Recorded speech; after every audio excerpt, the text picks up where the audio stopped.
Once upon a time, I was very, very afraid at night. Terribly afraid. So afraid that my hands shook like this, and my teeth chattered like this, and my heart beat like this. I was afraid because I thought that they were hiding in the dark, hairy monsters with sharp teeth who smelled of dirty socks. And then there was them, dreadful ghosts floating in the air, trailing dust and cobwebs. Or them, witches with messy hair and black hats and yellow eyes. Or even them, huge ogres with huge hands and huge feet and huge mouths full of green drool. I was sure that they wanted to catch me, or turn me into a toad, or eat me with a sprinkling of parsley. So, in the middle of the night, I'd shout, "Mum! The monsters!" And Mum would put on the light and sing songs to me until I went back to sleep. And in a dark corner, the monsters and the witches and the ghosts and the ogres waited. They did not move, but they were watching me.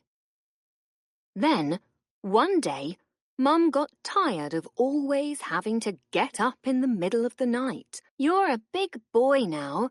You shouldn't be afraid anymore." "But, Mum, the monsters." "Monsters don't exist," she said, as she vacuumed under my bed, sucking up the dust and some hairy monsters, the ones with sharp teeth, who smelled of dirty socks. "What about the ghosts?" I asked. "They don't exist either," she said, as she loaded the washing machine with towels and sheets and a few dreadful ghosts, the ones who floated about, trailing dust and cobwebs. "But what about the witches?" I asked. "Not at all," she told me, while she tidied up the cupboard, straightening the books, and a few witches, the ones with messy hair and black hats and yellow eyes. "And the ogres?" I wanted to know.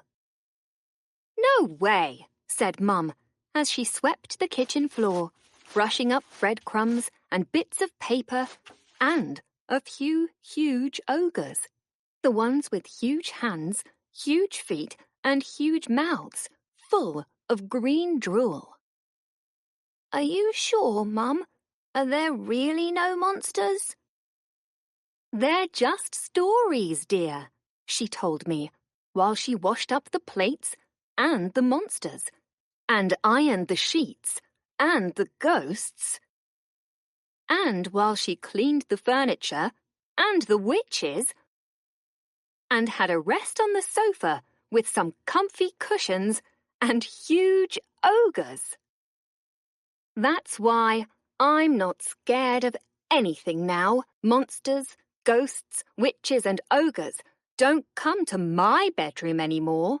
They are too afraid, because they know that their biggest nightmare lives in my house. My mum.